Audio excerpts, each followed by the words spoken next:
കൊല്ലം കല്ലുവാതുക്കൽ സമുദ്രതീരം മതേതര വയോജന കേന്ദ്രത്തിന്റെ ആഭിമുഖ്യത്തിൽ സംഘടിപ്പിച്ച വനിതാ ദിനാഘോഷവും വനിതാ ദിന പുരസ്കാര വിതരണവും Kollam SN college of technology principal doctor Anitha Shankar ഉദ്ഘാടനം ചെയ്തു. നാടകനടിയും സമുദ്ര സാംസ്കാരിക കേന്ദ്രം നാടകം കമ്മിറ്റി ചെയർപേഴ്സണുമായ സീതമ്മ വിജയൻ അധ്യക്ഷത വഹിച്ചു. കോട്ടാത്തല ശ്രീകുമാർ സ്വാഗതം പറഞ്ഞു. നിയമവകുപ്പ് ജോയിന്റ് സെക്രട്ടറിയും നെയ്യാറ്റിൻകര സിവിൽ ജഡ്ജുമായ ജയകുമാർ വനിതാ ദിന പുരസ്കാരം വിതരണം ചെയ്തു. സാമൂഹിക പ്രവർത്തക മോൻസി ദാസ് മുഖ്യ അതിഥിയായി. കടലമ്മ സിനിമയിൽ സത്യന്റെ നായികയായിരുന്ന സുഷമ പത്മനാഭൻ, ഡോക്ടർ കലാമണ്ഡലം മാലിനി നായർ, ശാന്ത തുളസീധരൻ, ഡോക്ടർ ദർശന BG, സുബൈദ, സംഗീത സംവിധായികയും അധ്യാപികയുമായ പ്രണവം ഷീല മധു തുടങ്ങിയവർ വനിതാദിന പുരസ്കാരങ്ങൾ ഏറ്റുവാങ്ങി തുടർന്ന് സംസാരിച്ചു.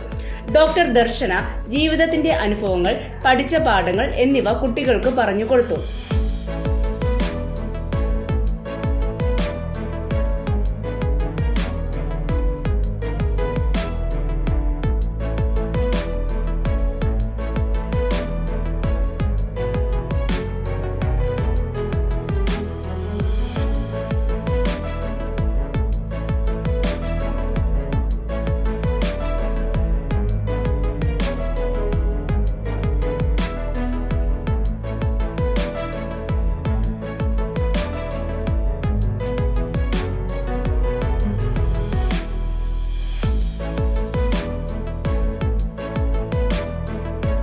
വിദ്യാർത്ഥികൾ സമാഹരിച്ച ഭക്ഷ്യവസ്തുക്കളും മറ്റ് ആവശ്യ സാധനങ്ങളും സമുദ്രതീരം കൂട്ടുകുടുംബത്തിലെ അച്ഛനമ്മമാർക്ക് കൈമാറി. സമുദ്ര സാംസ്കാരിക കേന്ദ്രം chairman Plakkad Sreekumar, doctor Jayachandran, SR Manikandan, Mampally GR Raghunathan, KG Raghu, Sreehari തുടങ്ങിയവർ പങ്കെടുത്തു. സമുദ്രതീരം ചെയർമാൻ M റൂവൽ സിംഗ് നന്ദി പറഞ്ഞു. തുടർന്ന് വിദ്യാർത്ഥികൾ പരിപാടികൾ നടത്തുകയും അച്ഛനമ്മമാർക്കൊപ്പം ഭക്ഷണം കഴിച്ച് അവർ സമുദ്രതീരത്ത് നിന്ന് മടങ്ങി.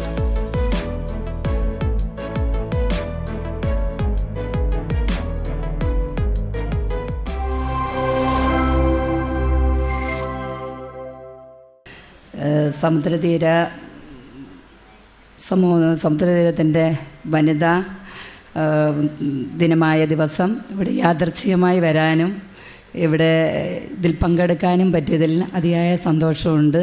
നിങ്ങളെല്ലാവരെയും കാണാനും. കാരണം ഞാൻ കഴിഞ്ഞ കുറേ കാലമായി ഇവിടെ വരുന്ന ഒരാളാണ്. അതുകൊണ്ട് ഇവിടുത്തെ എല്ലാ കാര്യങ്ങളും എനിക്ക് നന്നായി അറിയാം. ഇതിൻ്റെ വ്യക്തമായ കാര്യങ്ങൾ കോട്ടാത്തല ശ്രീകുമാർ സാർ നിങ്ങളെ പറഞ്ഞ് മനസ്സിലാക്കുന്നതായിരിക്കും. പിന്നെ അതിനായി ഇവിടെ വേദിയിലിരിക്കുന്ന എല്ലാവർക്കും ഇന്നത്തെ ദിവസത്തിൽ നല്ലൊരു നന്ദി പറയുന്നു. മറ്റുള്ള എല്ലാവരെയും പരിചയപ്പെടുത്തുവാനും മറ്റുള്ള കാര്യങ്ങൾ ബോധപൂർവം ഇവിടുത്തെ എല്ലാ വിവരങ്ങളും നിങ്ങളെ ബോധ്യപ്പെടുത്താനുമായി കോട്ടാത്തല ശ്രീകുമാർ സാറിനെ ഇതിലേക്ക് ക്ഷണിക്കുകയാണ്. മാറുമറച്ച് വഴി നടക്കാൻ വേണ്ടി, അവകാശത്തിന് വേണ്ടി പോരാടിയ നങ്ങേലിയെ മറന്നുകൂടാ. ഇപ്പോൾ കൊല്ലത്ത് ഒരു പ്രദർശനം നടക്കുന്നുണ്ട്. CPM-ൻ്റെ സമ്മേളനവും കൊല്ലത്തിൻ്റെ 75ാം വാർഷികവും ഒക്കെയായി പ്രദർശനം നടക്കുമ്പോൾ അവിടെ നല്ലൊരു പ്രതിമ, ഒട്ടനവധിയായ പ്രതിമകളുള്ളതിൽ ഒരു പ്രതിമ നങ്ങേലിയുടേതാണ്. ഒരു കയ്യിൽ തൻ്റെ മുറിച്ച മാറുമായി നിൽക്കുന്ന, ഒറ്റ മാറ് കാണിച്ചുകൊണ്ട് നിൽക്കുന്ന നങ്ങേലി അവിടെ ആ പ്രതിമയായിട്ടുണ്ട്. വെറും പ്രതിമയല്ലത്. അന്ന് പൊതുവഴിയിൽ കൂടി നടന്നു പോകുവാൻ, മാറുമറച്ചു കൊണ്ടുപോകുവാൻ അവകാശമുണ്ടായിരുന്നില്ല പെൺകുട്ടികൾക്ക്, സ്ത്രീകൾക്ക്. അപ്പോൾ തൻ്റെ മറച്ചു തന്നെ നങ്ങേലി നടന്നു. അവൾക്ക് രാജാവ് കരം നിശ്ചയിച്ചു. കരം പിരിക്കാനായി 2 രാജകിങ്കരന്മാർ നങ്ങേലിയുടെ കൊച്ചുകുടിലേക്ക് കടന്നെത്തിയപ്പോൾ നങ്ങേലി ഒരു കറിക്കത്തിയുമായി പുറത്തേക്ക് ഇറങ്ങി ഒരു വലിയ വാഴയില വെട്ടിക്കൊണ്ടുവന്ന് നടുമുറ്റത്തേക്ക് വെച്ചു. അന്ന് കൈകൊണ്ട് പോലും ഈ കരം കൊടുക്കുവാൻ അവകാശമുണ്ടായിരുന്നില്ല അവർക്ക്. അങ്ങനെ കരം ഇപ്പോൾ ആ വാഴയിലേക്ക് വെച്ചു കൊടുക്കുമെന്ന് പ്രതീക്ഷിച്ച് രാജകിങ്കരന്മാർ നിൽക്കുമ്പോൾ നങ്ങേലി തൻ്റെ മാറിടങ്ങൾ അറുത്ത് ആ വാഴയിലിൽ വെച്ച് പ്രതിഷേധിക്കുകയായിരുന്നു. അവിടെ പിടഞ്ഞു വീണ നങ്ങേലി മരിച്ചു. നങ്ങേലിയുടെ ചിത കത്തി എരിയുമ്പോൾ ഭർത്താവ് ചിരുകണ്ഠൻ ആ ചിതയിൽ ചാടി ആത്മഹത്യ ചെയ്തു. ഒരുപക്ഷെ സതി അനുഷ്ഠിച്ച ആദ്യ പുരുഷനായിരിക്കാം ചിരുകണ്ഠൻ. സതി നമുക്കിടയിൽ നിന്നും തുടച്ചു മാറ്റപ്പെട്ട മറ്റൊരു വിധി തന്നെയാണ്. 4 വർഷം കൊണ്ട് സമുദ്രതീരം അഭയകേന്ദ്രം നടത്തിയ പ്രവർത്തനങ്ങൾ ഏറെക്കുറെ മനസ്സിലാക്കിയ ഒരാളെന്ന നിലയിൽ ഇവിടെ ഞാൻ തുടക്കത്തിൽ സൂചിപ്പിച്ചതുപോലെ 300-ലധികം അപേക്ഷകൾ വന്നു. പലരെയും ഇവിടെ ഏറ്റെടുക്കേണ്ടി വന്നു. ഏറ്റെടുത്തവരെ നിയമ പോരാട്ടങ്ങൾ നടത്തി, വക്കീലന്മാരെയും കോടതിയിൽ കേസ് നടത്തി, ഇതുപോലുള്ള നല്ല ജഡ്ജിമാരെയൊക്കെ ഉപയോഗിച്ചുകൊണ്ട് തന്നെ സ്വന്തം കുടുംബങ്ങളിൽ താമസിക്കുവാനുള്ള അവസരം അവർക്കൊക്കെ ഒരുക്കി കൊടുക്കുകയായിരുന്നു. എത്ര പേരാണ് ഇപ്പോൾ സ്വന്തം കുടുംബങ്ങളിൽ താമസിക്കുന്നത്? വീട്ടിൽ നിന്ന് ഇറക്കി ഇവിടെ ഇട്ട ആളുകൾ ഇവിടെ വന്ന് താമസിക്കുന്ന ഒരവസ്ഥ, അവരുടെ സ്വന്തം കുടുംബങ്ങളിൽ താമസിക്കുന്ന അവസ്ഥ ഉണ്ടാക്കി 2 ആഴ്ച കൂടുമ്പോൾ ഇവിടുത്തെ പ്രതിനിധികൾ പോയി അവരുടെ സുഖവിവരങ്ങൾ അന്വേഷിക്കുകയാണ്. റൂവൽ സിംഗ് ഈ സ്ഥാപനം തുടങ്ങിയത് ഒരു അഭയകേന്ദ്രം തുടങ്ങുന്ന ലക്ഷ്യത്തോടുകൂടി മാത്രമല്ല. റൂവൽ സിംഗിൻ്റെ പ്രവർത്തനം ഞാൻ അദ്ദേഹത്തെ മനസ്സിലാക്കുക. ഞാൻ ഈ നാട്ടുകാരനല്ല, ഞാൻ കേരളകൗമുദി പത്രത്തിൻ്റെ കൊല്ലം ബ്യൂറോയിലെ റിപ്പോർട്ടറാണ്. കൊട്ടാരക്കര സ്വദേശിയാണ്, കൊട്ടാത്തല ആണ് എൻ്റെ വീട്. ഇദ്ദേഹവുമായി 6-7 വർഷത്തെ പരിചയം മാത്രമേ ഉള്ളൂ. എന്ന് മറ്റൊരു അതിഥി കൂടിയുണ്ട്, സദസ്സിലാണ് ഇരിക്കുന്നത്. ശ്രീഹരി. ഒട്ടനവധിയായ സിനിമകൾക്ക് ക്യാമറകൾ കൈകാര്യം ചെയ്ത ഛായാഗ്രാഹകൻ ശ്രീഹരിയെ ഈ യോഗത്തിലേക്ക് ഏറെ സ്നേഹത്തോടെ സ്വാഗതം ചെയ്യുന്നു. ഞാൻ ഇവിടെ വരണമെന്ന് ഒത്തിരി ആഗ്രഹിച്ചു, എൻ്റെ കുഞ്ഞുങ്ങളെയും കൊണ്ട് വരണമെന്ന് ഞാൻ ആഗ്രഹിച്ചാണ്. അതുകൊണ്ടാണ് ഇന്നിങ്ങനെ ഒരു അവസരം കണ്ടുപിടിച്ച് കുട്ടികളുമായിട്ട് ഇവിടെ വന്നത്.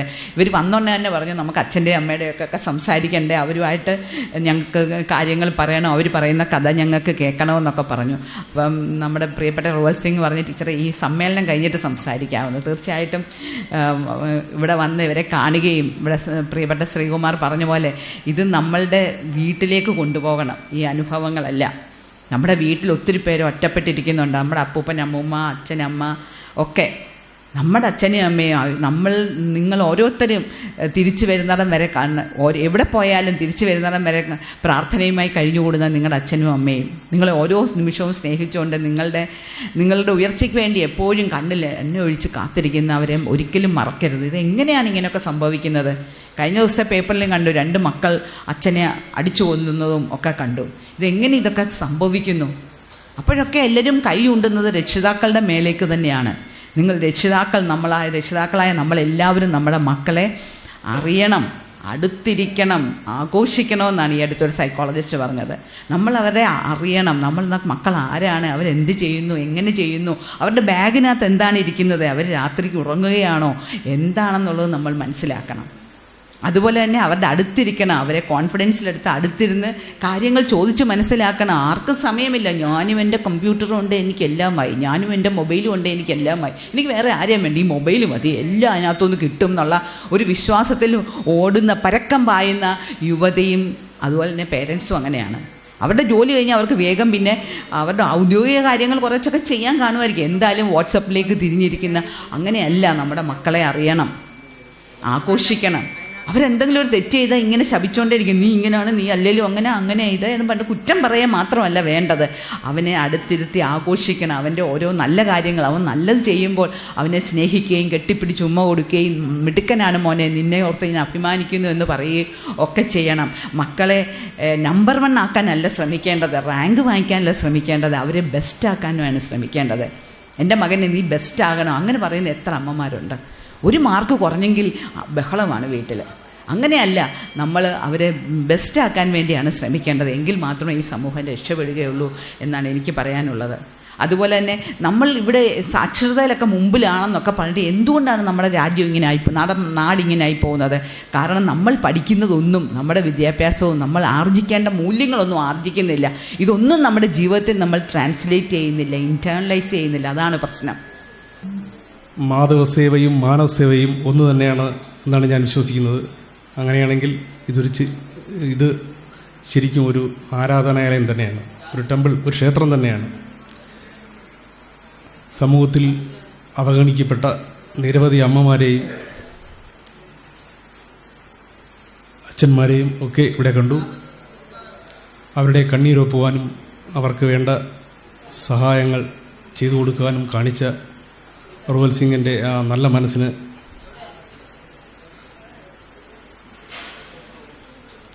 എല്ലാവിധ ആശംസകളും നേരുകയാണ്. അദ്ദേഹം യാതൊരു പ്രതിഫലേച്ഛ കൂടേതാണ് ഇത് ചെയ്യുന്നതെന്നാണ് ഞാൻ മനസ്സിലാക്കുന്നത്. എനിക്ക് മുമ്പ് സംസാരിച്ച ശ്രീ കോട്ടാത്തല ശ്രീകുമാർ, അദ്ദേഹം ഈ സ്ഥാപനത്തെക്കുറിച്ചും അതുപോലെ ഇന്നത്തെ ഈ വനിതാ ദിനത്തെക്കുറിച്ച് വളരെ ദീർഘമായും പ്രസംഗിച്ചതുകൊണ്ട് അത് ഞാൻ ആവർത്തിക്കുന്നില്ല. കൂടാതെ നമ്മുടെ ഉദ്ഘാടകയായ ഡോക്ടർ അനിത ശങ്കർ മാഡം ഈ വനിതാ ദിനത്തെക്കുറിച്ചൊക്കെ വളരെ വിശദമായി തന്നെ സംസാരിക്കുകയുണ്ടായി. വീണ്ടും ഒരു ആവർത്തന വിരസത ഉണ്ടാക്കുവാൻ ഞാൻ ആഗ്രഹിക്കുന്നില്ല.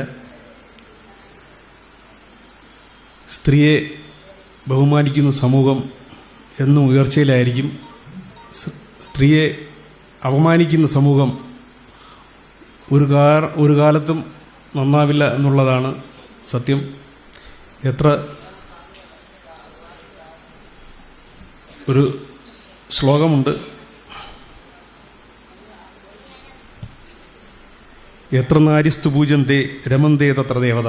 എവിടെയാണോ സ്ത്രീകളെ പൂജിക്കുന്നത് അവിടെയാണ് ഈശ്വരൻ വസിക്കുന്നത് എന്നാണ് ഞാൻ വിശ്വസിക്കുന്നത്. 1857 മാർച്ച് 8 ന്യൂയോർക്കിലെ കുറേ വനിതകൾ നടത്തിയ സമരവും പ്രക്ഷോഭത്തിൻ്റെയും ഭാഗമായിട്ടാണ് വനിതാ ദിനം ആചരിച്ചു വരുന്നത്. അവർ അന്ന് നടത്തിയ, അതായത് ചെറിയ ശമ്പളത്തിനും ഒരുപാട് നേരത്തെ ദീർഘനേരത്തെ ജോലിക്കും അവഗണനയ്ക്കുമൊക്കെ വേണ്ടിയിട്ട് അവരുടെ അവകാശങ്ങൾ നേടിയെടുക്കാൻ വേണ്ടിയിട്ടാണ് അവർ ആദ്യമായിട്ട് ശബ്ദമുയർത്തിയത്. അന്ന് മുതൽ അതിനുശേഷം ലോകമെമ്പാടും സ്ത്രീകൾക്ക് അവർക്ക് കിട്ടേണ്ട അവകാശങ്ങൾക്ക് വേണ്ടിയിട്ട് ഒരുപാട് സമരങ്ങൾ നടത്തി തുടങ്ങി. അതായത് ഈ മാർച്ച് 8 ആദ്യമായിട്ട് സ്ത്രീ ശബ്ദം ഉയരുന്നത്. അതിൻ്റെ ഓർമ്മപ്പെടുത്തലാണ് മാർച്ച് 8 എന്നും വനിതാ ദിനമായിട്ട് ആചരിച്ചു വരുന്നത്. നമ്മുടെ ആദരണീയ പ്രധാനമന്ത്രി ശ്രീ നരേന്ദ്രമോദി പറഞ്ഞിട്ടുണ്ട്, സ്ത്രീകളുടെ വികസനമല്ല, സ്ത്രീകൾ നയിക്കുന്ന വികസനത്തിലേക്കാണ് ഇന്ത്യ മാറേണ്ടത്. ഇപ്പം നമ്മൾ സ്ത്രീകൾക്ക് വേണ്ടിയിട്ട് ഒരുപാട് കാര്യങ്ങൾ ചെയ്തു കൊടുക്കുന്നു, സ്ത്രീകളുടെ വികസനത്തിന് വേണ്ടിയിട്ട് ഒരുപാട് പദ്ധതികൾ കൊണ്ടുവരുന്നു. അങ്ങനെയല്ല, സ്ത്രീകൾ നയിക്കുന്ന ഒരു വികസനത്തിലേക്ക് നമ്മുടെ ഇന്ത്യ മാറണം. ഒരു വികസന ശില്പിയായി മാറേണ്ടതാണ് നമ്മളെ ഓരോ സ്ത്രീജനങ്ങളും. നമ്മളെല്ലാ കാര്യത്തിനും ഇപ്പോൾ തന്നെ ഞാൻ തന്നെ മാക്സിമം എന്നെ ഈ പ്രസംഗത്തിൽ നിന്ന് അവോയ്ഡ് ചെയ്ത് എല്ലാം ഒരു പിന്നോട്ട് വലിക്കുന്ന ഒരു സ്വഭാവമാണ് നമ്മളെല്ലാ സ്ത്രീകൾക്കും കൂടുതലായി കാണുന്നത്. അത് മാറി എല്ലാവരും മുന്നോട്ട് വരണമെന്നാണ് ഈ ഒരു അവസരത്തിൽ എനിക്ക് നിങ്ങളോടെല്ലാം പറയാനുള്ളത്. നമ്മളെല്ലാ മേഖലയിലും മുന്നോട്ട് വന്നിട്ടുണ്ട്, എല്ലാ മേഖലയിലും സ്ത്രീ സാന്നിധ്യം തെളിയിച്ചിട്ടുണ്ട് എന്ന് പറയുന്നുണ്ടെങ്കിലും കേരം തിങ്ങും കേരള നാട് KR ഗൗരിയമ്മ കേരളം ഭരിച്ചിടുമെന്ന് വർഷങ്ങൾക്ക് മുമ്പ് പറഞ്ഞിട്ടും ഇന്നേ വരെ കേരളത്തിലൊരു വനിതാ മുഖ്യമന്ത്രിയെ നമ്മൾ കണ്ടിട്ടില്ല. പുരോഗമനം ഒരുപാട് നടന്നിട്ടുണ്ട് എന്ന് ഒരുപാട് പ്രാവശ്യം എല്ലാ മേഖലയിലും നമ്മളൊക്കെ ഉണ്ട്. എങ്കിൽ പോലും നമ്മൾ ഒരുപാട് പിന്നിലേക്ക് തന്നെയാണ് ഇപ്പോഴും നിൽക്കുന്നത് എന്നുള്ളതാണ് വാസ്തവം. സമത്വത്തിനും ഒക്കെ വേണ്ടി നമ്മൾ ഒരുപാട് സമരങ്ങൾ ചെയ്യുന്നുണ്ടെങ്കിലും സ്ത്രീക്കും പുരുഷനും സമത്വം എന്ന് പറയുന്നത്, സ്ത്രീകൾ ഒരിക്കലും പുരുഷന്മാർക്ക് അതീതമായിട്ട് പ്രവർത്തിക്കാനോ സ്ത്രീകൾ ഒരു അപ്ഗ്രേഡ് പ്രയോറിറ്റി കിട്ടണമെന്നൊന്നും ഒരിക്കലും ഞാൻ പറയില്ല. കാരണം പണ്ടൊക്കെ പുരുഷന്മാർ വീട്ടിലോട്ട് മദ്യപിച്ച് വരുമ്പോഴത്തേനും ഭാര്യയെ ഒന്ന് പേടിച്ചിട്ടായിരിക്കും വീട്ടിലോട്ട് കയറി വരുന്നത്. എന്നാൽ ഇപ്പോൾ ഭാര്യയുടെ ബ്രാൻഡ് എന്താണെന്ന് ഭർത്താവിനും അമ്മയുടെ ബ്രാൻഡ് എന്താണെന്ന് മകനും അറിയാവുന്ന ഒരു തരത്തിലേക്ക് നമ്മൾ ഇപ്പോൾ പോയിക്കൊണ്ടിരിക്കുകയാണ്. അപ്പോൾ ഒരിക്കലും സ്ത്രീകൾ എപ്പോഴും സ്ത്രീകൾക്ക് വേണ്ടി ഒരുപാട് നിയമങ്ങളും എല്ലാം ഉണ്ട്. അതിനനുസരിച്ച് ഇപ്പം 99% ഫേക്കായിട്ട് സാറിനൊക്കെ അറിയായിരിക്കും. ഒരുപാട് പരാതികൾ കൊടുക്കുമ്പോൾ തന്നെ സ്ത്രീകൾക്ക് വേണ്ടിയിട്ടുള്ള ഒരുപാട് നിയമങ്ങൾ ഇവിടെ ഉണ്ടെങ്കിൽ പോലും സ്ത്രീകൾക്ക് അതൊരു പ്രയോറിറ്റി ആണെന്ന് മനസ്സിലാക്കിക്കൊണ്ട് ഒരുപാട് ഫേക്കായിട്ടുള്ള പരാതികൾ സ്റ്റേഷനിലൊക്കെ കൊടുക്കുന്നത് ഞാൻ കണ്ടിട്ടുണ്ട്. അതിൻ്റെ ഫലമായിട്ട് യഥാർത്ഥത്തിലെ ഇരകൾക്ക് നീതി കിട്ടാതെ പോകുന്നതും ഞാൻ കണ്ടിട്ടുണ്ട്. അപ്പോൾ നമ്മൾ സ്ത്രീകൾ എന്താണെന്ന് ചോദിച്ചാൽ ഇപ്പം നമുക്ക് ഒരുപാട് നിയമങ്ങൾ നമുക്ക് അനുകൂലമായി നിൽക്കുന്ന സാഹചര്യത്തിൽ നമ്മളും കൂടി കുറച്ച് സമൂഹത്തിന് വേണ്ടിയിട്ട് പുരുഷന്മാരെ നമ്മളെക്കാളും പ്രയോറിറ്റി കുറഞ്ഞ ആൾക്കാരായിട്ട് കാണരുത് എന്നൊരു ഈ ഒരു അവസരത്തിൽ നിങ്ങളോട് പറയുകയാണ്. ലിംഗസമത്വം എന്ന് പറയുന്നത് പുരുഷന്മാരെ പോലെ മദ്യപിക്കുന്നതോ അല്ലെങ്കിൽ പുരുഷന്മാരെക്കാളും ഉയർന്ന തലത്തിൽ നമ്മൾ എത്തണമോ എന്നല്ല. നമ്മളെല്ലാവരും തുല്യരാണ്. അവർ ചെയ്യുന്നത് പോലെ നമ്മൾക്കും ചെയ്യാം. പക്ഷേ അത് നല്ല വശങ്ങൾ മാത്രം കണക്കിലെടുത്തുകൊണ്ട് മുന്നോട്ട് പോകണമെന്നാണ് നിങ്ങളോടെല്ലാം എനിക്ക് പറയാനുള്ളത്. ഇവിടെ വരാനൊത്തത്, ഇവിടെ പിന്നെ പല കാര്യങ്ങളും ഇപ്പം പ്രസംഗിച്ചപ്പോൾ പറഞ്ഞു, നമ്മളാരും സ്ത്രീകളാരും പിന്നോക്കക്കാരല്ല. നമുക്ക് നമ്മുടെ അവകാശമല്ല നേടിയെടുക്കേണ്ടത്, നമുക്ക് നമ്മളുടേതായിട്ടുള്ള വ്യക്തിത്വമുണ്ട്. അത് ഓരോ വീട്ടിൽ ചെല്ലുമ്പോഴും ഓരോ സ്ത്രീയെയും വിവാഹം കഴിച്ചുകൊണ്ട് ചെന്ന് കഴിയുമ്പം ആ വീട്ടിലെ ചുറ്റുപാടുമായിട്ട് പൊരുത്തപ്പെടുമ്പം അതിൽ വരുന്ന വ്യതിയാനങ്ങളാണ് സ്ത്രീയുടെ ജീവിതത്തിൽ വരുന്നത്. ജീവിതത്തിൽ ബുദ്ധിമുട്ടുകൾ ഒരുപാട് അനുഭവിച്ച ഒരു സ്ത്രീ തന്നെയാണ് ഞാൻ. പക്ഷെ പിടിച്ചു നിൽക്കാനുള്ള ഒരു കരുത്ത്, ഞാനൊരു ഈശ്വരവിശ്വാസിയാണ്, അതുകൊണ്ട് പറയുവാണ്, ഭഗവാനിൽ വിശ്വസിച്ച് മുമ്പോട്ട് പോയാൽ കുറേ കാര്യങ്ങളൊക്കെ നമുക്ക് നേടാൻ പറ്റും. പിന്നെ അനാഥാലയങ്ങൾ കൂടി വരുന്നത് അതൊരു വിഷമം തന്നെയാണ്. മക്കൾക്ക് എന്തുകൊണ്ടാണ് അച്ഛനെയും അമ്മയും നോക്കാൻ ഒക്കാത്തതെന്നുള്ള കാര്യം എനിക്കിപ്പോഴും മനസ്സിലാകുന്നില്ല. എനിക്ക് 2 മക്കളാണുള്ളത്. അവർ രണ്ടുപേരും ഏത് കാര്യത്തിനും എൻ്റെ കൂടെ ഉണ്ട്. ഞാൻ അവരുടെ കൂടെ പോവാതിരിക്കുക, എനിക്കിവിടൊക്കെയാണ് ഇഷ്ടം. അവർ അവരുടെ ജോലിക്ക് പോകും, എനിക്കിവിടെ ആണെങ്കിൽ എൻ്റെ ചുറ്റുപാടുകളെല്ലാം എനിക്ക് ഒരുപാട് സന്തോഷം തരുന്നതാണ്. അതായത് അടുത്ത വീടുകളിലെ എല്ലാവർക്കും, അവർ തമ്മിൽ ചിലപ്പോൾ പിണക്കം കാണും, അതെനിക്കറിയേണ്ട കാര്യമില്ല. എല്ലാവരും എൻ്റെ അടുത്ത് ഒരുപാട് സഹകരിച്ചും സന്തോഷിച്ചും ജീവിക്കുകയാണ്. ഞാനിപ്പോഴും ഇവിടെ എന്നെ പെട്ടെന്ന് ക്ഷണിച്ചു, എനിക്ക് സന്തോഷമുണ്ട് ഇവിടെ വന്നതിൽ. അനാഥമന്ദിരങ്ങൾ കൂടുന്നതിൽ വിഷമമുണ്ട്, പക്ഷേ അത് ആർക്കും ഒന്നും തടയാൻ പറ്റുന്നില്ല. സ്നേഹം കുറഞ്ഞു പോയതാണ് ഇപ്പോഴത്തെ ഏറ്റവും വലിയ വിഷമം. പരസ്പരം മനസ്സിലാക്കാനും സ്നേഹിക്കാനും അവരുടെ കാര്യങ്ങൾ അങ്ങോട്ടും ഇങ്ങോട്ടും മനസ്സിലാക്കുക. അത് പ്രായമായവരുടെ തന്നല്ല, കുട്ടികളുടെ ആയാലും. അടുത്ത വീട്ടിലെ കുട്ടികൾ വന്ന് പരാതി പറയുന്ന എൻ്റെ അടുത്താണ്, ചെറുപ്പക്കാർ വന്ന് പരാതി പറയുന്നതും വയസ്സ് തന്നവർ പറയുന്നതും എൻ്റെ അടുത്താണ്. ഞാനൊരു കൗൺസിലറോ ഒന്നുമല്ല, പക്ഷേ ജീവിതത്തിലെ യാഥാർത്ഥ്യങ്ങളെല്ലാം ഒരു പരിധിവരെ ഞാൻ അനുഭവിച്ച് കഴിഞ്ഞു. ജീവിതത്തിൻ്റെ അപ്സ് ആൻഡ് ഡൗൺസ് എല്ലാം അനുഭവിച്ച അനുഭവത്തിലാണ് ഞാൻ എല്ലാവരുടെടുത്തും സംസാരിക്കുന്നത്. ഞാനിവിടെ എത്താനിടയായത് ഷീല ടീച്ചർ ആണ് എന്നെ വിളിച്ചത്. എൻ്റെ ഒരു സ്റ്റുഡൻറ്റ് ശാലിനി ശ്യാം വഴി ടീച്ചർ എന്നെക്കുറിച്ച് അറിഞ്ഞ്, അങ്ങനെയാണ് ഞാൻ ഈ സമുദ്രതീരം എന്ന് പറഞ്ഞ ഈ ഒരു സ്ഥലത്ത് ഞാൻ എത്തുന്നത്. എൻ്റെ ലൈഫിൽ ഞാൻ ആദ്യമായിട്ടാണ് ഇങ്ങനൊരു സ്ഥലത്ത് ഞാൻ വരുന്നത്. കാരണം എൻ്റെ യാത്രകളിലെല്ലാം നൃത്തമാണ് ഉള്ളത്. ഞാൻ പഠിച്ചതും ഞാൻ അറിഞ്ഞതും ഞാൻ വളർന്നതും ഞാൻ ഇഷ്ടപ്പെടുന്നതും ഞാൻ ജീവിക്കുന്നതും എല്ലാം അതിലാണ്. അതുകൊണ്ട് അങ്ങനെയുള്ള സന്ധ്യകളാണ് എനിക്ക് കൂടുതലും അറ്റൻഡ് ചെയ്യേണ്ടി വന്നിട്ടുള്ളത്. എന്നാലും ഇന്നത്തെ ദിവസം തീർച്ചയായും ജീവിതത്തിലെ ഒരു നല്ല ഓർമ്മയാണ്. എന്നാൽ ഇവിടെ സംസാരിച്ച് കേട്ട് എല്ലാ കാര്യങ്ങളും അറിഞ്ഞതിൽ നിന്നും അതൊരു സങ്കടവും കൂടെയാണ്. അപ്പോൾ എനിക്ക് പറയാനുള്ളത്, കല അഭ്യസിക്കൂ, അല്ലെങ്കിൽ സംഗീതം പഠിക്കൂ, നൃത്തം പഠിക്കൂ. നമ്മളുടെ മക്കളെ നൃത്തം പഠിപ്പിക്കൂ, സംഗീതം പഠിപ്പിക്കൂ, കലയോട് ചേർത്ത് പിടിക്കൂ. നമ്മളുടെ പുരാണങ്ങളെക്കുറിച്ചും നമ്മുടെ സംസ്കൃതിയെക്കുറിച്ചും അറിയാൻ അത് ഒരുപാട് ഉപകരിക്കും. നമ്മളുടെ പാരൻസിനെ നമ്മളെങ്ങനെ നമ്മൾ ബഹുമാനിക്കണം, നമ്മളുടെ ഗുരുക്കന്മാരെ നമ്മളെങ്ങനെ അംഗീകരിക്കണം, നമ്മുടെ സഹജീവികളോടുകൂടി നമ്മളെങ്ങനെ ജീവിക്കണം, ഇതെല്ലാം കലാപഠനത്തിലൂടെ ഇതെല്ലാം സാധ്യമാകുന്നുണ്ട് എന്നാണ് എൻ്റെ വിശ്വാസം. എനിക്ക് വേറൊന്നും കൂടുതലൊന്നും പറയാനില്ല.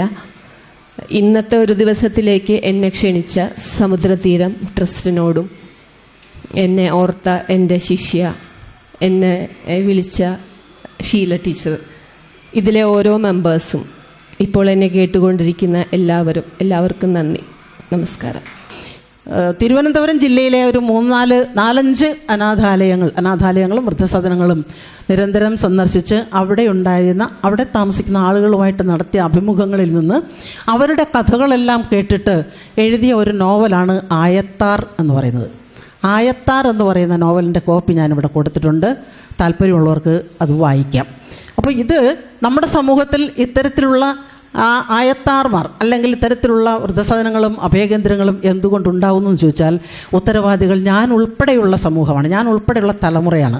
കാരണം ഞങ്ങളാണ് ചെറിയ കുടുംബം വേണമെന്നാവശ്യപ്പെട്ട് ഷെയർ ചെയ്ത് ഒറ്റയ്ക്കൊറ്റയ്ക്ക് മാറി താമസിക്കാൻ പോയത്. എൻ്റെ കുട്ടികൾ ഏറ്റവും മിടുക്കരാവണമെന്ന് ആഗ്രഹിച്ചത് എൻ്റെ തലമുറയിൽപ്പെട്ടവരാണ്. ഞങ്ങളാണ് ഒരു കുട്ടി മതി അല്ലെങ്കിൽ 2 കുട്ടി മതി എന്ന് തീരുമാനിച്ചവർ.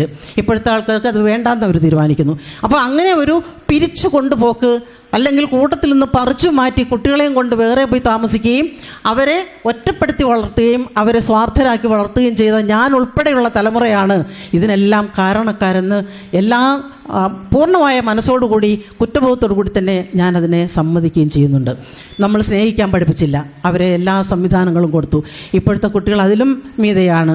നിങ്ങൾ ഇപ്പോഴത്തെ പുതിയ അമ്മമാർ കുഞ്ഞുങ്ങൾക്ക് പാൽ കൊടുക്കുന്നത് ശ്രദ്ധിച്ച് നോക്കണം. കുഞ്ഞിനെ മടിയിൽ വെച്ച് മുലക്കണ്ണ് അതിൻ്റെ വായിലോട്ട് തിരികെ കൊടുത്തിട്ട് ഈ കയ്യിൽ മൊബൈൽ വെച്ചേക്കും. എന്നിട്ട് ഈ വിരൽ കൊണ്ട് ഇതിനെ തോണ്ടി അതിലോട്ടാണ് നോക്കുന്നത്. കുഞ്ഞിൻ്റെ മുഖത്ത് നോക്കില്ല. അമ്മയും കുഞ്ഞും തമ്മിലുള്ള ഒരു ആത്മബന്ധം ആരംഭിക്കുന്നത് മുല കൂട്ടുന്ന സമയത്താണ്, മുല കൊടുക്കുന്ന സമയത്താണ്. ആ സമയം കണ്ണിൽ നോക്കിയിരിക്കുമ്പോൾ കുഞ്ഞിൻ്റെ കണ്ണിലേക്ക് നോക്കുന്ന അമ്മയ്ക്ക് ആ കുഞ്ഞിൻ്റെ ആത്മാവിലേക്ക് ഇറങ്ങിപ്പോകാൻ കഴിയും. ആ കുട്ടി അത് കാണുമ്പോൾ ചിരിക്കും. ആ കുട്ടിയുടെ മനസ്സിലേക്ക് അമ്മ കടന്നു ചെല്ലും. അമ്മയുടെ മനസ്സിൽ കുട്ടിയും ഇടം പിടിക്കും.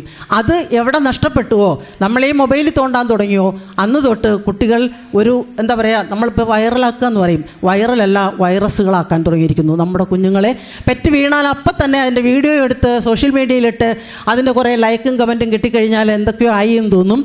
പണ്ടൊക്കെ 20 ദിവസം 21 ദിവസം കഴിയാതെ കുഞ്ഞുങ്ങളെ പുറം ലോകം കാണിക്കാറില്ലായിരുന്നു. സൂര്യൻ്റെ വെളിച്ചത്തിലേക്ക് കാണിക്കില്ല, ലൈറ്റ് അടുപ്പിക്കത്തില്ല. ഇപ്പം അങ്ങനെയല്ല. പേറ്റുമുറിയിൽ നിന്ന് ലേബർ റൂമിൽ നിന്ന് പുറത്തേക്ക് വരുന്ന ഉടനെ തന്നെ വെളിയിൽ ക്യാമറയായിട്ടാണ് നിൽക്കുന്നത്, അതിൻ്റെ ചിത്രം പകർത്തി വൈറലാക്കാൻ വേണ്ടിയിട്ട്. ഇങ്ങനെ വൈറലാക്കിയിട്ട് ആ കുട്ടി പറയുന്നത് കുട്ടി കാണിക്കുന്നതിന് മുഴുവനും നമ്മൾ സപ്പോർട്ട് ചെയ്ത് അധ്യാപകരടക്കം 30 വർഷം കുട്ടികളെ പഠിപ്പിച്ചൊരു അധ്യാപികയാണ് ഞാൻ. നമ്മൾ എവിടെ എത്തി നിൽക്കുന്നു എന്നുള്ളതാണ് നമ്മുടെ ഐഡൻറ്റിറ്റി. ആ ഐഡൻറ്റിറ്റിയിലേക്ക് നമ്മൾ എത്താൻ നമ്മൾ സമൂഹത്തെ പഴിചാരിയിട്ടോ നമ്മുടെ വീട്ടിലുള്ള അവർ സമ്മതിക്കാത്തതുകൊണ്ടാണ് അല്ലെങ്കിൽ എന്നെ വിടാത്തത് കൊണ്ടാണ് എന്ന് നമ്മൾ പറയുന്നതിൽ അർത്ഥമില്ല എന്ന് മാത്രമേ ഞാൻ പറയുകയുള്ളൂ. നിങ്ങളുടെ ഉദ്ദേശവും ലക്ഷ്യവും ജെനുവിനാണെങ്കിൽ തീർച്ചയായിട്ടും നിങ്ങളെടുക്കുന്ന കുറച്ച് സ്ട്രഗിളിങ്ങിന് ഒരു റിസൾട്ട് ഉണ്ടാകും എന്ന് 100% ആത്മവിശ്വാസത്തോടെ എനിക്ക് പറയാൻ സാധിക്കും. കാരണം ഞാൻ ഇന്നലെ തന്നെ ആ ഒരു ട്രെയിൻ യാത്രയിൽ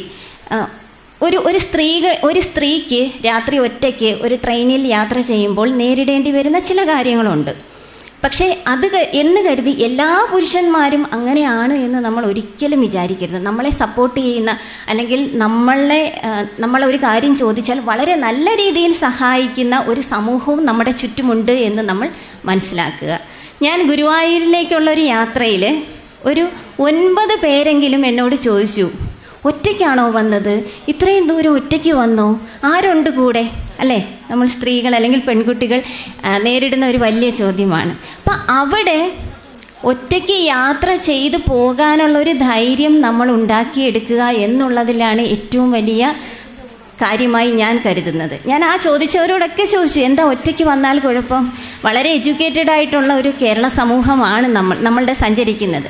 പിന്നെ ഒരു സൈഡ് ക്രൈംസ് ഉണ്ട്, ഇല്ലയെന്ന് ഞാൻ ഒരിക്കലും പറയുന്നില്ല. പക്ഷെ നമ്മൾ ചെയ്യേണ്ടുന്ന ചില കാര്യങ്ങൾ നമ്മൾ സമൂഹത്തെ പഴിചാരിയിട്ട് ഒരു കാരണവുമില്ല എന്ന് വിശ്വസിക്കുന്ന ഒരാളാണ് ഞാൻ. എബ്രഹാം മാസ്ലോ എന്ന് പറയുന്ന ഒരു സൈക്കോളജിസ്റ്റ് പറയുന്ന ഏറ്റവും വലിയൊരു കാര്യം, നമ്മളുടെ ഗോൾസ് സെറ്റ് ചെയ്യുക, നമ്മളുടെ സെൽഫ് നമ്മൾ തന്നെ തിരിച്ചറിയുക.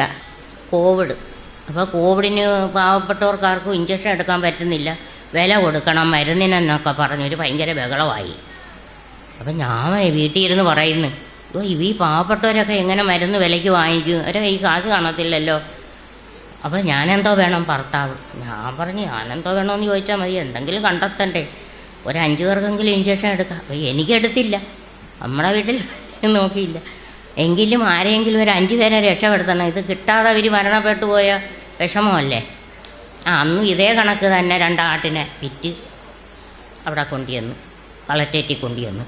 കളക്ടറേറ്റിലോട്ട് പോകാൻ പോയ വഴിക്കൊന്നും വിടത്തില്ല, ആരും വിടത്തില്ല. കോവിഡാ, ഒറ്റ മനുഷ്യനും വിടത്തില്ല. ഞാൻ പറഞ്ഞു സാറ് പറഞ്ഞുകൊണ്ട് കയറി വരുക, എന്നെ ഒന്ന് അകത്തോട്ട് വിടെന്നും പറഞ്ഞ് പോലീസുകാരോടൊക്കെ കാല് വിടുക. അന്നേരവും പോലീസുകാർ എന്നെ വഴക്ക് പറയുക, പ്രായമുള്ളവരല്ലേ, വീട്ടിൽ ഇരുന്നുകൂടെ, നിങ്ങൾക്കൊക്കെ ഒരു ജോലിയില്ലേ, എന്തെങ്കിലും കാര്യമുണ്ടെങ്കിൽ പിള്ളേരെ പറഞ്ഞു വിട്ടേ, എൻ്റെ കാര്യം ഞാനല്ലേ ചെല്ലണ്ടേ. അതുപോലെ എനിക്ക് ഒരു കാര്യം കൂടെ പറയാനുണ്ട്. ഏതെങ്കിലും ഒരു സ്ഥാപനത്തിൽ എന്തെങ്കിലും ഒരു ആവശ്യത്തിന് ചെല്ലുമ്പോൾ എല്ലാവർക്കും പ്രായമുള്ളവരോട് ഭയങ്കര വെറുപ്പാണ്. എല്ലാവരും അങ്ങോട്ട് ചെന്ന് നമ്മൾ ചെല്ലുമ്പോൾ എല്ലാവരും മൊബൈലിൽ കൊണ്ടിരിക്കുക. ഏതൊരു ഉദ്യോഗസ്ഥ സ്ഥലത്ത് ചെന്നാലും മൊബൈലിൽ അവർ വഴിപാടിച്ചുകൊണ്ടിരിക്കുക. നമ്മൾ ചെന്ന് കാത്തു നിന്നിട്ട് സാറേ എന്ത് സാറേ അത് ഇന്ന ആളിനൊക്കെ ഇങ്ങനൊരു കാണിപ്പ. അപ്പോൾ നമ്മൾ അവിടെയും ചെന്ന് കാത്തു നിൽക്കുമ്പോൾ അവിടെ ഇതാ ജോലി. കുറച്ച് നേരം കഴിഞ്ഞ് നോക്കിയിട്ട് എന്താ സാറേ ഇന്നാരെ കാണാം, ഇങ്ങോട്ട് പോകും, ഒരു ചൂണ്ടല ചെല്ലുന്നിടമല്ല. ഈ ഒരു കാരണം നിർത്തലാക്കണം. പ്രായമുള്ളവർ ചെന്ന ഒരു കാര്യങ്ങൾ ആവശ്യത്തിന് ചെന്ന ആരും നടത്തി തരത്തില്ല, സമ്മതിക്കില്ല. അന്ന് കളക്ടറേറ്റിൽ ചെന്നപ്പോൾ ഈ പോലീസുകാർക്കെല്ലാം നിങ്ങൾക്ക് വേറെ ജോലിയൊന്നുമില്ല, വീട്ടിൽ ഇരുന്നൂടെ. ഞാൻ പറഞ്ഞു ഞാൻ സാറിനെ കാണാൻ വന്നതാണ്, എനിക്കൊന്ന് പോയേ പറ്റൂ. അന്നേരവും കൊണ്ട് ചെന്ന് കൊടുത്ത് ഒന്നും ഉണ്ടായതുകൊണ്ട് ചെയ്യുന്നതല്ല. പാവങ്ങളുടെ ഓരോ കാര്യങ്ങൾ വിഷമങ്ങൾ കാണുമ്പോൾ പ്രയാസം തോന്നും, അങ്ങ് ചെയ്തു പോകും. അങ്ങനെയാണ് പോകുന്നത്. അത് കഴിഞ്ഞപ്പം ഇതെല്ലാം കഴിഞ്ഞ് പത്രത്തിലും വീട്ടിലെല്ലാവരും വന്ന് ടി വിയിലുമൊക്കെ മൊബൈലിലുമൊക്കെ പിടിച്ചിട്ട് പോയപ്പോൾ ഞാൻ അപ്പം ചവറയിൽ കൊട്ടുവാട്ടിലൊരു ഇവർ താമസിക്കുന്ന സ്ഥലമുണ്ട്, പ്രായമുള്ളവരെ താമസിപ്പിക്കുന്ന കൊട്ടുവാട്ടിൽ. അപ്പോൾ അവിടുന്ന് 2 സഹോദരങ്ങൾ വന്ന് എനിക്കൊരു പൊന്നാടയൊക്കെ ഇട്ട് സന്തോഷം പറഞ്ഞ് നോട്ടീസ് വന്നിട്ട് പറഞ്ഞു അമ്മായിക്ക് സമയം കിട്ടുമ്പോൾ ഒരു ദിവസം അങ്ങോട്ടൊക്കെ ഒന്ന് വരണം, ഞങ്ങളവിടെ 10-23 പേരെ നോക്കി താമസിപ്പിക്കുന്നു, ഒരു ദിവസം വരണമെന്ന് പറഞ്ഞു. അടുത്തിരുന്നപ്പോൾ ഒരു ഓണം വന്ന്, ഓണത്തിൻ്റെ ഉത്രാട ദിവസം ആ നോട്ടീസും എടുത്ത് കൈ വെച്ച് ഇത്തിരി പൈസയും കയ്യിക്കൊണ്ട് ഭർത്താവിൻ്റെ അടുത്ത് മാത്രമേ ചോദിക്കൂ, പിള്ളേരോടൊന്നും ചോദിക്കാൻ. പിള്ളേർ പറഞ്ഞാലും ഉമ്മാകെ കുറേ വലിയൊന്നുമില്ല, ഇത് തന്നെ ജോലി ഉമ്മായിക്ക് എന്ന് പറയും. അതുകൊണ്ട് അവരോട് പറയത്തില്ല. ഭർത്താവിനോട് പറയുമ്പോൾ നിൻ്റെ ഇഷ്ടം പോലെ ചെയ്യാൻ പറയും. ഇതും കൊണ്ട് തിരക്കി പിടിച്ച് ചവറയിൽ നിന്ന് ഇറങ്ങി അവിടെ നിന്ന് ഒരു ഓട്ടോ വിളിച്ച് ഓടി അവിടെ ചെന്നെത്തിയപ്പം അവിടെ എല്ലാവർക്കും വലിയ സ്നേഹമായിരുന്നു. അന്ന് അവർക്ക് അവിടെ സദ്യകളൊക്കെ വന്ന് 23 പേരും അവരൊരു വാടക കെട്ടിടം എടുത്ത് താമസിക്കുക. അപ്പം വീടും കെട്ടിടമൊക്കെ കണ്ടപ്പം വിഷമം തോന്നി. ഇതുങ്ങളെല്ലാം അവിടെ താമസിപ്പിക്കുന്ന പ്രായമുള്ള തള്ളമാരും അച്ഛന്മാരും അപ്പൂപ്പന്മാരും ഒക്കെ ഒത്തിരി ഉണ്ട്. വിഷമം തോന്നി. അപ്പം ഞാൻ ചോദിച്ചു ഇവർക്കെല്ലാം കൂടി ഒരു ദിവസം എത്ര രൂപ ചിലവാകും ആഹാരത്തിന്? അപ്പോൾ പറഞ്ഞു ഉമ്മ അത് എന്തെങ്കിലുമൊക്കെ വിശേഷങ്ങളുണ്ടെങ്കിൽ ആഹാരം ഇവിടെ കൊണ്ടുതരും, ഇല്ലാത്ത ദിവസം പുറത്തുനിന്ന് വാങ്ങിക്കണം സാധനം. അപ്പോൾ ചെറിയ രീതിയിലാണെങ്കിൽ എന്തോ ആകുമെന്ന് ചോദിച്ചപ്പോൾ പറഞ്ഞ് നാളത്തെ ഭക്ഷണത്തിന് ഉമ്മയ്ക്ക് തരാൻ പറ്റുമോ? അപ്പോൾ തരാം. എന്തോ ആകുമെന്ന് ചോദിച്ചപ്പോൾ 5000 രൂപയാകുമെന്ന് പറഞ്ഞു. അപ്പോൾ 5000 രൂപ ഉണ്ടായിരുന്നു എടുത്ത് കൊടുത്ത്. അന്ന് അവരുടെ കൂടെ ആഹാരം ഉച്ചയ്ക്ക് എന്നെയും കഴിപ്പിച്ച് അവർ തന്നെ അവരുടെ വണ്ടി കൊണ്ടുവന്ന് ചവറയിൽ കൊണ്ടുപോയി. ചവറയിൽ നിന്ന് പിന്നെ അടുത്ത വണ്ടി കയറിയാണ് ഞാൻ വീട്ടിൽ വന്നത്. ഇന്നിവിടെ ഒരു മഹത്തായ ചടങ്ങാണ് നടന്നത്. അതിൽ 5 പേർ തികച്ചും അർഹർ തന്നെ ആണെന്ന് നമുക്ക് ബോധ്യമായി. നമ്മുടെ സുഷമ പത്മനാഭൻ, നമ്മുടെ മായ ആൻറ്റി എന്നാണ് കൊല്ലത്തൊക്കെ എല്ലാവരും വിളിക്കുന്നത്. ഞാനൊന്ന് സംസാരിക്കുമ്പോൾ തന്നെ എനിക്കറിയത്തില്ല, എനിക്ക് ഇപ്പോഴും ആ സംസാരത്തിലെ പോസിറ്റിവിറ്റി, കാരണം ഒരുപാട് കുറച്ച് നേരം കൊണ്ട് ഒരുപാട് അടുത്തു, ഒരുപാട് സ്നേഹം എനിക്ക് തന്നു. എന്താ പറയേണ്ടതെന്ന് അറിഞ്ഞൂടാ.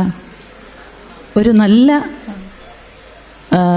മനസ്സിന് ഉടമയായ മായ ആൻറ്റി സുഷമ വളരെ സന്തോഷമുണ്ട് ഇന്ന് നമ്മുടെ ഈ സമുദ്രതീരത്തിൽ എത്തിച്ചേർന്നതിൽ. ഞാൻ ആ വ്യക്തിത്വത്തെ നമിക്കുകയാണ്. അതുപോലെ തന്നെ നമ്മുടെ ഇത് നന്ദി പറയുമല്ല എങ്കിൽ തന്നെ എനിക്ക് പറയേണ്ടിയിരിക്കുന്നു. അതുപോലെ തന്നെ മാലിനി ടീച്ചർ നമ്മുടെ കലയ്ക്ക്, നമ്മുടെ നൃത്തത്തിന് ഒരുപാട് തലങ്ങളുണ്ടെന്ന് മനസ്സിലാക്കി ഒരുപാട് ശിഷ്യഗണങ്ങളെ സമ്പാദിച്ച നല്ല ആത്മാർപ്പണമുള്ള നമ്മുടെ മാലിനി ടീച്ചർ. ഒന്നും ആലോചിക്കേണ്ടിയില്ലായിരുന്നു എനിക്ക്. ടീച്ചറെ വിളിച്ചപ്പോഴും സന്തോഷത്തോടെ വരാമെന്ന് പറഞ്ഞു. എല്ലാം തൻ്റെ എനിക്ക് സാധിക്കും, എന്തും ഒരു പെൺകുട്ടിക്ക് സാധിക്കുമെന്ന് കാണിച്ചു തന്ന ഒരു അപൂർവ വ്യക്തിത്വം. അതുപോലെ നമുക്കിന്നിവിടെ സാറിനെ കിട്ടി, ജഗമ്മ സാറിനെ കിട്ടിയതും പിന്നെ സമുദ്രതീരത്തെക്കുറിച്ച് നമുക്ക് വ്യക്തമായി പറഞ്ഞു തന്ന നമ്മുടെ ശ്രീകുമാർ സാർ, അതുപോലെ നമ്മുടെ കലാകാരി, അതുല്യ കലാകാരി സീതമ്മ, എല്ലാവരെയും ഇന്നിവിടെ കിട്ടിയതിന് ഒരുപാട് സന്തോഷമുണ്ട്. പിന്നെ ഇവിടുത്തെ അച്ഛന്മാരെയും അമ്മമാരെയൊക്കെ കാണാൻ പറ്റിയാലും നന്ദി പറയുന്നു. വന്നു കഴിഞ്ഞിട്ട് എനിക്ക് വെറുതായിരുന്നെന്ന് തോന്നി, വിഷമം തോന്നി എല്ലാവരെയും കണ്ടപ്പോൾ. എനിക്ക് അച്ഛനും അമ്മയോ ആരുമില്ല, അപ്പോൾ എന്തോ ഭയങ്കരമായിട്ട് വിഷമം തോന്നി. ഇതൊക്കെയാലും ധന്യ മിസ്സിന് നന്ദി പറയുന്നു. മിസ്സ് പറഞ്ഞപ്പോൾ പെട്ടെന്ന് വരാൻ പറ്റിയത്, അല്ലെങ്കിൽ ഞാൻ തിരിച്ചു പോകാൻ നിന്നെയായിരുന്നു. ഇനിയും വരാൻ സാധിക്കട്ടെ എന്ന് ഞാൻ പ്രാർത്ഥിക്കുന്നു. നന്ദി, നമസ്കാരം. ഈ വയോജന കേന്ദ്രം ഉണ്ടാക്കുന്നതും അതിൻ്റെ എണ്ണം കൂട്ടുന്നതും ഇത്തരം സ്ഥാപനം നടത്തുന്ന ആളുകളാണ് എന്നുകൂടി നിങ്ങൾ ഓർക്കേണ്ടിയിരിക്കുന്നു.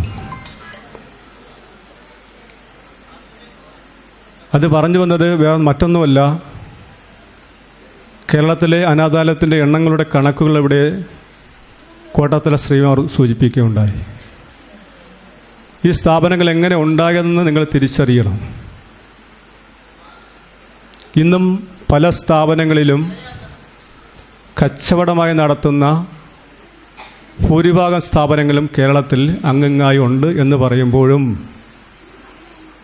ഈ മക്കളുടെ സമ്പത്തുകളെ ആശ്രയിച്ച് ജീവിക്കുന്ന അനാഥാലയങ്ങളും നമ്മുടെ സമൂഹത്തിലുണ്ട്. അവരാണ് ഈ അനാഥാലയത്തെ പ്രോത്സാഹിപ്പിക്കുന്നത്. ഇന്ന് നിങ്ങൾ പല അനാഥാലയങ്ങളിലും വിളിച്ച് ഒരു അഡ്മിഷന് വേണ്ടി നിങ്ങൾ ചോദിച്ചാൽ എല്ലാ അനാഥാലയത്തിൻ്റെ അഡ്മിഷൻ ഫില്ലാണ് എന്ന് മാത്രമേ പറയൂ. മറുതല്ലിൽ നിന്നുകൊണ്ട് വിളിച്ച ഫോണിലേക്ക് നിങ്ങൾ ഒന്ന് വേറൊരു ഫോണിലേക്ക് നിന്നും വിളിക്കുവാൻ കഴിഞ്ഞാൽ ഒരു അഡ്മിഷനുണ്ട്, ഞങ്ങൾ പൈസ തരാം എന്ന് ആവശ്യപ്പെട്ടാൽ അപ്പോൾ മറുതലയിൽ നിന്ന് മറ്റൊരു ഫോൺ നമ്പർ നമുക്ക് തരും. നിങ്ങൾ ഈ നമ്പറുമായി ബന്ധപ്പെടാൻ പറയും, അതേ സ്ഥാപനത്തിലെ ആളാണ്. അപ്പോഴവർ ചോദിക്കുന്നത് ജീവിത അവസാനമാണോ അതോ 2-3 മാസം കൊണ്ട് മാത്രമാണോ എന്ന് ചോദിക്കും. ജീവിത അവസാനം വരെയാണെങ്കിൽ അതിൻ്റെ തുക 20 ലക്ഷമാണ്. ശിവരാസൻ പറഞ്ഞ കറക്റ്റ് അല്ലേ? 6 മാസം വരെയാണെങ്കിൽ 1-2 ലക്ഷം രൂപയും നിർത്തും. വിദേശത്ത് പോയി മക്കൾ സമ്പാദിക്കുമ്പോൾ അച്ഛനെയും അമ്മയും ഇതുപോലെ സ്ഥാപനങ്ങൾ ഉപേക്ഷിക്കുമ്പോൾ അത് കച്ചവടത്തിൻ്റെ ബിസിനസ്സായി കാണുന്ന ഇതുപോലുള്ള നടത്തിപ്പുകാർ ശ്രദ്ധിക്കേണ്ടത് അർഹതപ്പെട്ട ആളുകളെ മാത്രം സംരക്ഷിക്കുന്ന ഒരിടമായി ഇതുപോലെ വയോജന കേന്ദ്രങ്ങൾ മാറണം. എങ്കിലേ ഇതുപോലുള്ള സ്ഥാപനത്തിൻ്റെ എണ്ണങ്ങൾ കുറയ്ക്കുവാൻ കഴിയുകയുള്ളൂ. മക്കളെ പൈസ മേടിച്ചിട്ട് അല്ലെങ്കിൽ അച്ഛൻ്റെ അമ്മയുടെയും വയസ്സായ ആളുകളുടെ വസ്തുക്കളും മറ്റ് ബിൽഡിങ്ങുകളും ഇത്തരം അനാഥാലയങ്ങൾ എഴുതി കൊടുത്തുകൊണ്ട് സംരക്ഷിക്കുവാൻ ഏറ്റെടുക്കുന്ന അനാഥാലയം നടത്തുന്ന ആളുകൾ ഇനിയും തിരിച്ചറിയണം എന്ന് മാത്രമേ എനിക്ക് സൂചിപ്പിക്കാറുള്ളൂ. ചിലപ്പോൾ ടീച്ചറിൻ്റെ വരികൾ ചിലപ്പം തിരുത്തേണ്ടി വരും തോന്നുമല്ലേ? എനിക്ക് ഈ പറയുന്നതിന് ഒരു കുറവുമില്ല. ഈ 41 പേർ ഇവിടെ താമസിക്കുന്ന ആളുകളിൽ നിന്ന് ഞാൻ 1 രൂപ പോലും വാങ്ങിയിട്ടില്ല എന്ന് എനിക്ക് അവകാശപ്പെടുവാൻ കഴിയും. അതാണ് മറ്റുള്ള അനാഥാലയത്തിൽ നിന്ന് വ്യത്യസ്തമായി ഞങ്ങൾ നടത്തുന്ന പ്രവർത്തനം. നിങ്ങൾ കുട്ടികൾ 50ാമത്തെ സ്കൂളിലെ കുട്ടികളാണ് ഇന്നിവിടെ എത്തിയിരിക്കുന്നത്. ഈ സ്കൂളിലെ കുട്ടികളെല്ലാം ഇവിടെ വന്ന് ഈ അച്ഛൻ്റെയും അമ്മയുടെയും അരികിൽ പോയിരുന്ന് സംസാരിക്കുകയും എങ്ങനെയാണ് ഇവിടെ എത്തിപ്പെട്ടതെന്നും തിരിച്ചറിയുകയും ചെയ്യുന്നുണ്ട്. നമുക്കറിയാം, ദൃശ്യമാധ്യമങ്ങൾ ഓരോ ദിവസവും നമ്മൾ കാണുന്ന കാഴ്ച എന്തൊക്കെയാണെന്ന് നമുക്കറിയാം.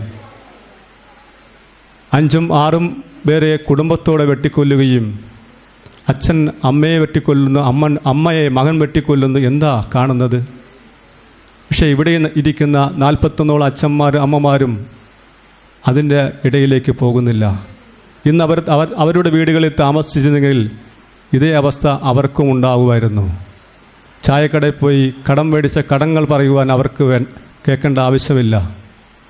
ഒന്നിൻ്റെയും കടങ്ങൾ കേൾക്കുവാനോ മക്കളെയോ കൊച്ചുമക്കളെയോ ആട്ടും തുപ്പും കേൾക്കുകയോ ഒന്നുമില്ലാത്ത ഒരിടമാണ് ഇതെന്ന് നിങ്ങൾ മനസ്സിലാക്കണം.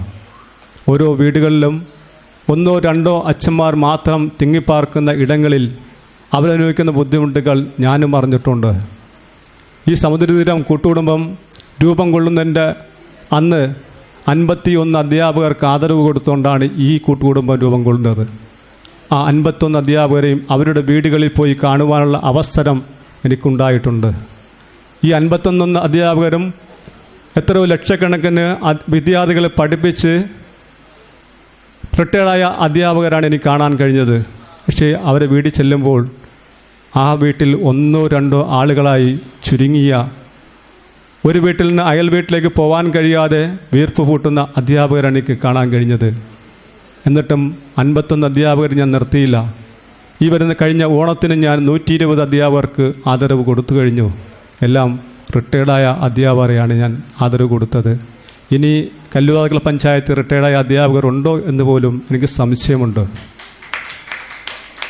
കാരണം നിങ്ങൾ സ്നേഹിക്കേണ്ടത് അധ്യാപകരെയാണ്. നമുക്ക് പാഠങ്ങൾ പറഞ്ഞു തന്ന അധ്യാപകർ മാത്രമല്ല, ഈ ഭൂമിയിൽ ജീവിച്ചിരിക്കുന്ന എല്ലാ അധ്യാപകർക്കും നമ്മൾ സ്നേഹത്തോടു കൂടി ആദരവ് നൽകുകയും, ഇന്ന് ഇവിടെ താമസിക്കുന്ന ഒരു അധ്യാപിക റിട്ടയർഡായ ഒരു 89 വയസ്സ്, എനിക്കൊന്ന് ഈ മാസം 14-4 തീയതി ഈ അമ്മയ്ക്ക് 90 വയസ്സ് തികയാണ്. അത് ഞങ്ങളിവിടെ ആഘോഷമാക്കും. ഏതാണ്ട് 100 വയസ്സാകാൻ പോകുന്ന 99 വയസ്സ് കഴിഞ്ഞ അച്ഛൻ ഇവിടെ താമസിക്കുന്നുണ്ട്. ഇവരെല്ലാം സന്തോഷമായിട്ട് ഇവിടെ കഴിയുമ്പോൾ അവർക്കൊന്നിൻ്റെയും കുറവ് ഞങ്ങളുണ്ടാകാറില്ല. ഞങ്ങൾ ഈ കുട്ടുകുടുംബത്തിൽ വന്നു പോകുന്ന ഒരുപാട് പ്രവർത്തകർ നമ്മളോടൊപ്പം ചേരുന്നുണ്ട്. ഇതിൻ്റെ പിന്നിലും അണിയറയിലും നിൽക്കുന്ന ഒരുപാട് ആളുകൾ ഈ കൂട്ടുകുടുംബമായി ചേർന്ന് നിൽക്കുന്നതുകൊണ്ട് ഞങ്ങൾ വലിയ വിജയമാണ് ഞങ്ങൾക്ക് കാഴ്ചവെക്കുവാൻ കഴിഞ്ഞത്.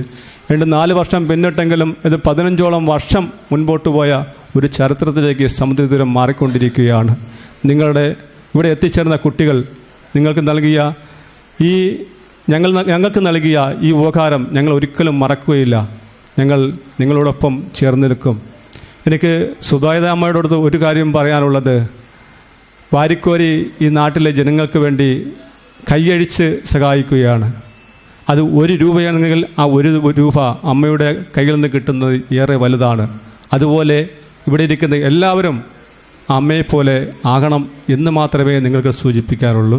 കാരണം സമയം ഏതാണ്ട് ഒരുപാട് മുൻപോട്ട് പോയിരിക്കുകയാണ്. അത് നന്ദി അർപ്പിക്കുക എന്നതാണ് എൻ്റെ കർത്തവ്യം. പേരെടുത്ത് പറയുകയാണെങ്കിൽ ഓരോരുത്തരെയും പേരെടുത്ത് പറയുമ്പോൾ മുന്നിലും പിറകിലും ആയിപ്പോവും എന്നൊരു തോന്നൽ എൻ്റെ ഉള്ളിലുണ്ട്.